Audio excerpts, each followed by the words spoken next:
আসসালামু আলাইকুম। অন্য ধর্মের যারা আছো তাদেরকে জানাচ্ছি আন্তরিক অভিনন্দন ও শুভেচ্ছা। আজকে আমরা নবম দশম শ্রেণীর 4.2 অনুশীলনীর 2 নম্বর প্রশ্নটি সমাধান করব ইনশাল্লাহ। তো চলো দেরি না করে শুরু করা যাক। তো 2 নম্বর প্রশ্নে বলা হয়েছে যে x এর মান নির্ণয় করো। তো এখানে প্রথম যে প্রশ্ন সেটা হলো লগ বেজে হলো 5, তার উপরে হলো x ইকুয়াল হলো কত 3। এখান থেকে আমাদের কি করতে হবে, x এর মান নির্ণয় করতে হবে। তো এই অঙ্কটি সমাধান করতে হলে আমাদের লগ কিভাবে তুলতে হয় সেটা শিখতে হবে। লগের বেজে a, উপরে m ইকুয়াল হলো b। তো এটা থেকে আমরা কিভাবে লগ তুলব, তো আমাদের যে কাজটা করতে হবে, এইখানে যেটা থাকবে সেটা যাবে সমানের ওই দিকে, আর সমানের ওই দিকে যেটা থাকবে সেটা আসবে এখানে। তো এই দুইটা পরস্পর স্থান বিনিময় করলে লগটা উঠে যাবে। তাহলে এর পাওয়ার হবে কি বি, বির জায়গায় যাবে এম। তাহলে এখান থেকে আমরা যদি লিখি যে এর পাওয়ার হলো বি ইকুয়াল এম, তাহলে এই যে লগটা উঠে গেল। তো একইভাবে যদি এরকম দেখি যে লগ বেজে 2 উপরে 8 ইকুয়াল হলো 3। তো এখান থেকে যদি আমরা লগ তুলতে চাই তাহলে কি হবে, এই যে এখানে 8টা আছে, এই 8টা যাবে 3 জায়গায়, আর 3টা আসবে 8-এর জায়গায়। তাহলে 2-র পাওয়ার তখন হবে 3 ইকুয়াল ওই দিকে যাবে 8। তাহলে এই দুইটা সংখ্যা যদি স্থান বিনিময় করে তাহলেই লগটা উঠে যায়। তো একইভাবে এখন যদি আমরা দেখি যে এটার লগ যদি আমরা তুলতে চাই তাহলে এই এক্সটা যাবে 3-র জায়গায়, 3টা আসবে এক্সের জায়গায়, অর্থাৎ 5-এর পাওয়ার তখন হবে 3 ইকুয়াল 3-র জায়গায় কি হবে এক্স। তাহলে বা 5-এর কিউব করলে কত হয় 125 ইকুয়াল হলো এক্স। তাহলে সুতরাং আমরা বলতে পারি যে এক্স ইকুয়াল 125। তো এটাই হলো আমাদের অ্যান্সার। খ নম্বর যে প্রশ্নটা রয়েছে লগের বেজে এক্স, উপরে আর্গুমেন্ট হলো 25 ইকুয়াল হলো মান দেওয়া আছে 2। তো এখান থেকে এক্সের মান বের করতে চাইলে কি করতে হবে, লগটা তুলতে হবে। তাহলে এই 25 যাবে 2-র জায়গায়, আর 2 আসবে 25-এর জায়গায়। তাহলে এক্সের পাওয়ার তখন হবে 2 ইকুয়াল ওই দিকে যাবে 25। তাহলে কি হবে, লগটা উঠে যাবে। তাহলে বা এক্স ইকুয়াল, তাহলে স্কোয়ারটা আমরা স্কোয়ার রুট করে দিতে পারি। তাহলে সুতরাং এক্স ইকুয়াল 25-এর রুট করলে কত হয় 5। তো স্কোয়ার যদি আমরা ডান দিক নিয়ে যাই তাহলে সেক্ষেত্রে কিন্তু প্লাস মাইনাস রুট হয়। তো লগের ক্ষেত্রে যেহেতু মাইনাস মান বর্জনীয় আর রুটের সামনে প্লাস চিহ্ন দেওয়া হয় না, এই জন্য আমরা শুধু রুট দিলাম। ঋণাত্মক মান এখানে লগের ক্ষেত্রে বর্জনীয়। তাহলে এই যে এক্সের মান আমরা পাইলাম কত 5। তো গ নাম্বার প্রশ্নে যাই। গ নাম্বার যে প্রশ্নটা দেওয়া আছে সেটা হলো লগ বেজে হলো এক্স আর উপরে হলো 1/16 ইকুয়াল -2। তো এখান থেকে এক্সের মান বের করতে হলে কি করতে হবে, লগটাকে তুলতে হবে। তো তোলার নিয়ম কি, এই যে 1/16 এটা যাবে -2-র জায়গায়, আর -2 আসবে 1/16-এর জায়গায়। তাহলে এক্স টু দি পাওয়ার কি হবে -2 ইকুয়াল হবে 1/16।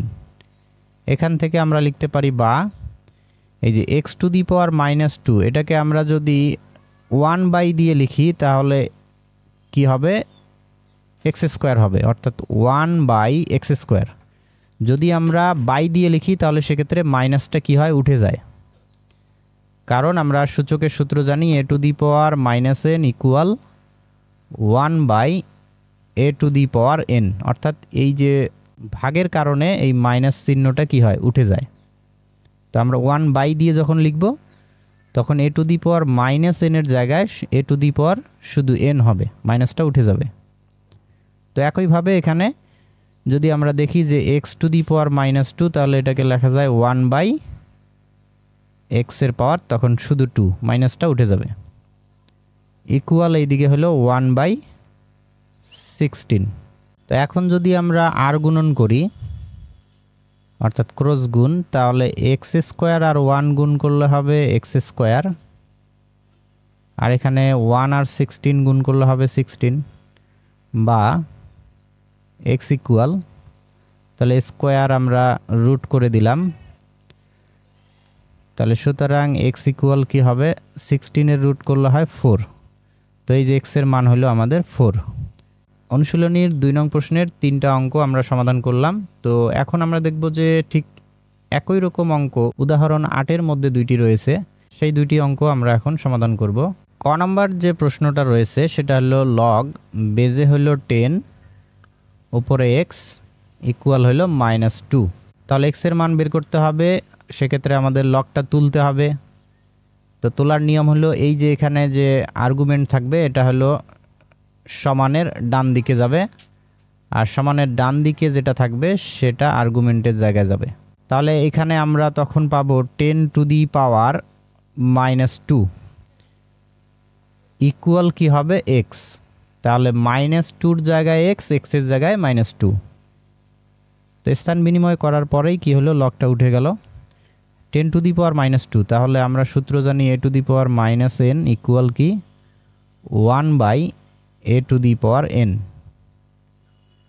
অর্থাৎ 1 দিয়ে লিখলে মাইনাসটা কি হয়, উঠে যায়। তো একইভাবে 10⁻², তাহলে কি হবে, যখন আমরা 1 দিয়ে লিখব তখন 1/10⁻² হবে, অর্থাৎ স্কোয়ার, মাইনাসটা উঠে যাবে।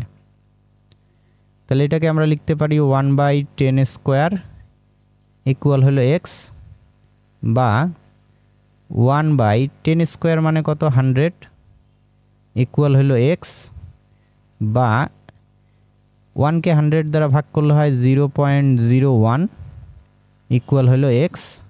তাহলে সুতরাং আমরা লিখতে পারি x ইকুয়াল 0.01। তো এটাই হলো আমাদের অ্যান্সার। খ নাম্বার যে প্রশ্নটা রয়েছে সেটা হলো লগ বেজে x উপরে হলো 324 ইকুয়াল হলো 4। তাহলে এখান থেকে আমরা লিখতে পারি সুতরাং x⁻ কত হবে, এই যে 4টা আসবে এখানে, অর্থাৎ x⁻ হবে 4, আর ইকুয়াল এটা যাবে এদিকে, অর্থাৎ ইকুয়াল হবে 324। তো এরপর আমরা লিখব বা x⁻4 ইকুয়াল, তাহলে এখানে আমাদের যেহেতু পাওয়ার 4 আছে, তো ডান দিকেও আমাদের পাওয়ার 4 নিয়ে আসতে হবে, কারণ আমরা সূচকের সূত্র জানি যে a⁻x ইকুয়াল b⁻x হলে যদি পাওয়ার মিলে যায় এবং মাঝখানে সমান চিহ্ন থাকে, সেক্ষেত্রে পাওয়ার বাদ দিয়ে বেজ সমান বেজ লেখা যায়। তো আমরা যেহেতু x এর মান বের করব আর xটা হলো বেজে আছে, তাহলে আমাদের কি করতে হবে, পাওয়ার মিলাইতে হবে, পাওয়ার বাদ দিয়ে আমরা x সমান মান বের করতে পারবো। তো এখন এই 324কে আমাদের ভেঙে নিতে হবে। তো আমরা এইভাবে ভেঙে নিব। প্রথমে এটাকে যদি 2 দ্বারা ভাগ করি, 324 ভাগ হলো 2, তাহলে 162 আমরা পাচ্ছি এখানে। তো এটাকে যদি আমরা আবার 2 দ্বারা ভাগ দেই তাহলে পাবো 81। এটাকে যদি আমরা 3 দ্বারা ভাগ দেই তাহলে 27, আবার যদি 3 দ্বারা ভাগ দেই তাহলে 9, আবার 3 দ্বারা ভাগ দিলে আমরা পাচ্ছি 3। অর্থাৎ এটাকে ভেঙে 3 পাচ্ছি 4টা আর 2 পাচ্ছি 2টা। তাহলে এটাই আমরা লিখতে পারি 3⁻4 ইন্টু 2 স্কোয়ার। তো এখন যেহেতু আমাদের এখানে পাওয়ার 4 আর এইদিকে একটার পাওয়ার 4 আসছে আর একটার পাওয়ার 2 আসছে, কিন্তু এটারও পাওয়ার কি নিয়ে আসতে হবে, 4, অর্থাৎ পাওয়ার মিলাইতে হবে। এখন 2 স্কোয়ারকে কিভাবে পাওয়ার 4 নেওয়া যায়, তো আমি যদি এখন এটাকে √2 লিখি, আমার ছিল কি 2, এখন যদি আমি লিখি √2, এই রুটটা দূর করার জন্য আবার আমাকে একটা স্কোয়ার নিতে হবে। তাহলে স্কোয়ার রুট কাটা গেলে কি থাকে, এই যে 2 থাকে। এরপর সেকেন্ড ব্র্যাকেট দিয়ে আমার এই যে স্কোয়ারটা ছিল এই স্কোয়ারটা আমরা এখানে দেব, অর্থাৎ √2 পাওয়ার এখানে ডাবল পাওয়ার, তাহলে কি হয়, গুণ হয়, 2 × 2 = 4। তাহলে যে রুট টুর পাওয়ার 4, এখানে আমরা কি পেলাম, 2 স্কোয়ারকে আসলে আমরা লিখতে পারবো রুট টুর পাওয়ার 4। তাহলে পাওয়ার 4 মানে 2টা স্কোয়ার বোঝায়, তাহলে একটা স্কোয়ার দিয়ে রুট কাটা যাবে আর 2র আর একটা স্কোয়ার থাকতেছে, অর্থাৎ এই যে 2 স্কোয়ার বোঝাচ্ছে। তো এখানে তাহলে আমরা লিখতে পারি 3 টু দি পাওয়ার 4 ইন্টু, এখানে 2 স্কোয়ারের পরিবর্তে লিখতে পারি রুট 2 তার পাওয়ার 4। তো যেহেতু 3 এবং রুট 2র পাওয়ার একই এবং দুইটাই গুণ অবস্থায়, তাহলে আমরা এটা একবারে লিখতে পারি যে 3 ইন্টু রুট 2 তার পাওয়ার 4, আর এখানে আমরা লিখতে পারি এক্স টু দি পাওয়ার 4। এখন এই যে দুই দিকে পাওয়ার মিলে যাচ্ছে, তাহলে আমরা কি করব, পাওয়ার বাদ দিব। পাওয়ার বাদ গেলে বেজ সমান বেজ, অর্থাৎ এক্স সমান 3 রুট 2। তো এই যে এটাই হলো আমাদের অ্যান্সার। তো আশা করি তোমরা সবাই বুঝতে পারছো। আজকের ক্লাস এই পর্যন্ত, দেখা হবে আগামী ক্লাসে ইনশাল্লাহ। আল্লাহ হাফেজ। আসসালামু আলাইকুম।